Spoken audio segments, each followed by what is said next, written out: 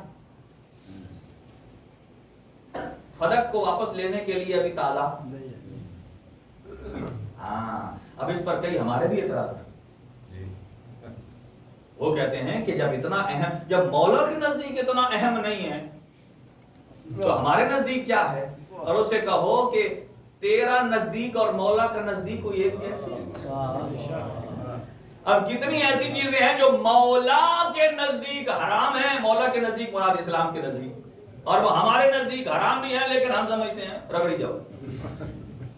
ہاں جی، اس کا مطلب کیا ہے؟ آپ سمجھیے کہ یہاں حضرت علی نے ذوالفقار کو کیوں نہیں اٹھایا؟ حجت خدا کا عمل کبھی غیظ و غضب کے تابع نہیں ہے۔ واہ سبحان اللہ۔ حجت خدا کا عمل کبھی ذاتی انتقام کے لیے، دیکھیں مولا علی جو حکمران بنے وہ اپنے خاندان کے لیے بنے یا امت مسلمہ کے لیے؟ اگر تو اپنے خاندان کے لیے ہوتے تو پھر میں دیکھتا کہ کون علی سے لے کر جاتا ہے، لیکن علی ہے امت مسلمہ کے لیے، یہاں اقتدار ملے اور وہ اپنی فیملی کو مضبوط کرنا چاہیں تو وہی اعتراض علی پر آئے گا کہ جو آج ہمارے لوگوں پر ہے، کہ مال اپنی فیملی کو اپنے نام پر کچھ بھی نہیں رکھا، بیوی بیٹے کے نام پر جائیدادیں بنائی، باہر بنائی۔ علی یہ نہیں کرتے، ایک بات، اور دوسرا علی کا طرز تفکر اور ہے۔ علی کا طرز تفکر یہ نہیں ہے کہ علی کسی سے انتقام لے، حالانکہ خلافت ثلاثہ میں بھی جب علی سے سوال پوچھتے تھے علی اس عنوان سے جواب نہیں دیتے تھے کہ ان کا سر نیچے کرنا ہے، اس عنوان سے جواب دیتے تھے چونکہ یہ علم علی کے پاس امانت ہے، اور اگر علی آج پیش نہیں کرے گا تو سمجھو فیصلہ خدا سامنے نہیں آئے گا، یہ علی کی زبان سے آنا ہے، ٹھیک ہے جی۔ تو اب یہ ذوالفقار ہو یا اپنے جو بھی معاملات ہیں، تو امیر المومنین کی جو سوچ ہے، اب دیکھیں جو اللہ کی نافرمانی کرتا ہے اللہ اسے بدلہ لے سکتا ہے۔ ایک لطیفہ بھی سنا میں، یہ احمد بھائی کو کہوں گا کہ اس کو بیچ میں سے بریک کرتے ہیں، یہ صرف بات سمجھانے کے لیے ہے۔ یہ ایک لطیفہ بھائی مانا کہ ایک آدمی تو وہ اس نے 40 دن عمل کرنا شروع کر دیا، عبادت کرنی، یہ وہ کام کر کے تو سمجھتا تھا کہ بس میرے تو گناہ معاف، میں فرشتہ۔ اور پھر کسی نے کہا کہ یار وہ جتنا نیک ہوتا ہے آدمی اتنا جلدی بہک جاتا ہے، وہ بہکا، اور اس نے کہا وہ اتنا بہکا کہ اپنے خدا سے ہی منکر ہو، اور ایک مرتبہ کسی اونچی سی پہاڑی پر گیا تو کہتے ہیں آ نظر نیچے، کہتا ہے آ نظر نیچے، میں بھی دیکھوں کہ میری پاور کتنی ہے اور تیری پاور کتنی ہے۔ اچھا اوپر سے بارش شروع ہو گئی، تھوڑا گیلا ہوا، ہمت کام ہوئی، اتنے میں یالہ باری ہوئی۔ کہ آپ دیکھتے ہیں نا پہلے چھوٹی چھوٹی ہوتی تھی یالہ باری، آج کل تو یالہ باری کے جناب اتنے گولے گولے گرتے ہیں، وہ 2-4 گولے گرے نا تو کہتا ہے بس ختم، نیچے آتا نہیں اوپر سے بیٹھ کے پتھراؤ کرتا، نیچے آتا نہیں اوپر سے بیٹھ کر پتھراؤ کرتا ہے۔ اب اسے پوچھو تیری طاقت کیا پندی اور کیا پندی کا شوربہ ہے؟ تو خدا کو نیچے آتا نہیں، اس کا مطلب یہ شو یہ کرنا چاہتا ہے کہ میری پاور زیادہ ہے، خدا ہار گیا، وہیں سے بیٹھ کر پتھر مار رہا ہے۔ اب یہ سمجھ لو کہ جس کا جہاں سے وہ پتھر آئے وہ سمجھ لائے کہ وہ اپنی کمزوری کا اعتراف کر چکا ہے۔ لہٰذا کبھی ایسا ہوتا ہے ہم لوگ اپنی سوچ کے پیمانے پر خدا کو بھی سوچتے ہیں، اسی پر نبی کو بھی سوچتے ہیں، اور اسی پر امام کو بھی سوچتے ہیں۔ نہیں، شاعہ کی منزل یہ ہے کہ جب نبی سوچتے ہیں تو وہ ارادہ خدا کی مخالفت کبھی بھی نہیں کر سکتے، وہ ویسا ہی سوچتے ہیں جیسے ارادہ پروردگار ہے۔ تو امیر المؤمنین علی ابن ابی طالب کی سوچ جو تھی، چاہے وہ گھر پر رہے، دروازے پر کوئی آ گیا، یا ظاہری حکومت ملی، یا جس کے ساتھ جو امیر المؤمنین سلوک کر رہے تھے،